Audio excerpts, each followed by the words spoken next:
Hello guys, welcome to our channel Hindi कहानियाँ।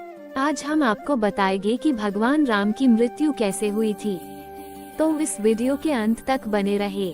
श्री राम ने त्रेता युग काल में भगवान विष्णु का अवतार लिया था। जैसा कि आपको ज्ञात होगा कि हिंदू धर्म के 3 भगवान ब्रह्मा, विष्णु, महेश बहुत प्रसिद्ध माने गए हैं और विष्णु जी के अवतार का मनुष्य ने जितने बार भी रूप ग्रहण किया है पूरे विश्व की अच्छाई के लिए किया है। कहा जाता है कि विष्णु जी द्वारा कुल 10 अवतार अवतरित किए गए थे, जिसमें श्री राम जी 7वें स्थान पर थे और यह अवतार सबसे पूजनीय माना गया है। इसके अलावा हिंदू धर्म के सबसे प्रिय भगवान श्री राम कहे गए हैं। प्रभु श्री राम के बारे में महर्षि वाल्मीकि के द्वारा बहुत सी कथाएं लिखी गई है, जो हमें कलयुग में देखने को मिलती हैं। इन्हीं कथाओं में सीता जी का वर्णन स्पष्ट रूप से देखने को मिलता है। सीता जी की मृत्यु के संबंध में यह मत है कि उन्हें अपनी पवित्र होने की प्रामाणिकता को सिद्ध करना था और उन्होंने अपनी पवित्रता का प्रमाण भी दिया, जिसके बाद उन्होंने अपने पुत्र लव और कुश को प्रभु श्री राम जी को समर्पित कर दिया। इस पश्चात वो बहुत आहत हुई और उन्होंने धरती माँ को पुकारा। भरी सभा में सबकी आंखें फटी की फटी रह गई जब धरती माँ प्रकट हुई। तत्पश्चात सीता जी ने उनसे कहा, मुझे आप अपने अंदर समा लीजिए, ले चलिए अपने साथ। और पल भर में ही सीता जी भूगर्भ हो गई। अपनी आंखों से ये दृश्य देख राम जी व्यथित हो उठे। वहाँ सभा में बैठे सभी लोगों की आंखें नम थी। पौराणिक कथाओं के अनुसार राम जी की मृत्यु के विषय में बात करें तो उन्हें धरती लोक त्याग कर विष्णु लोक क्यों जाना पड़ा। इस संबंध में मत यह है कि एक ऋषि मुनि भगवान श्री राम से मिलने की उत्सुकता के साथ अयोध्या आए और उन्होंने आग्रह किया कि उन्हें प्रभु से एकांत में ही वार्ता करनी है। इस पर प्रभु श्री राम उन्हें अपने कक्ष ले गए और श्री राम ने अपने अनुज लक्ष्मण को यह आदेश दिया कि जब तक हमारी वार्ता समाप्त न हो जाए या इस वार्ता को किसी ने भंग करने की चेष्टा की तो वह मृत्यु दंड का पात्र होगा।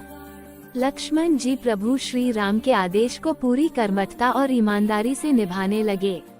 आपको बताते चले कि जो ऋषि मुनि राम जी से वार्ता करने आए थे वो और कोई नहीं बल्कि विष्णु लोक से भेजे गए कालदेव थे, जो प्रभु श्री राम को अवगत कराने आए थे कि उनका धरती लोक में समय समाप्त हो चुका है और अब उन्हें अपने लोक प्रस्थान करना होगा। जब लक्ष्मण जी श्री राम के कक्ष के पास पहरा दे रहे थे, उसी समय उस स्थान पर ऋषि दुर्वासा आ गए और उन्होंने राम जी से मिलने की जिद पकड़ ली। आपको बताते चले ऋषि दुर्वासा अपने क्रोध के लिए जाने जाते थे। उन्हें क्रोध बहुत जल्दी आ जाता था। बहुत समय तक लक्ष्मण जी के द्वारा मना करने के बाद भी वे नहीं मान रहे थे और उन्हें क्रोध आने लगा। ऋषि दुर्वासा ने कहा, यदि उन्हें तुरंत श्री राम जी से न मिलने दिया गया तो वे श्री राम को श्राप दे देंगे। ये सुन लक्ष्मण जी बहुत बड़ी दुविधा में फंस गए। यदि उन्होंने ऋषि दुर्वासा जी की बात न मानी तो वे राम को श्राप दे देंगे और मान ली तो श्री राम जी के आदेश का उल्लंघन होगा। पर लक्ष्मण जी ने अपने प्राणों की तनिक भी चिंता न करते हुए उन्हें जाने की अनुमति दे दी, जिसके पश्चात कक्ष में चल रही वार्ता में विघ्न पड़ गया। दरअसल लक्ष्मण जी कभी भी यह नहीं चाहते थे कि उनके कारण उनके अग्रज भ्राता श्री राम पर कोई आंच भी आए, जिसके चलते उन्होंने ये कठोर फैसला लिया।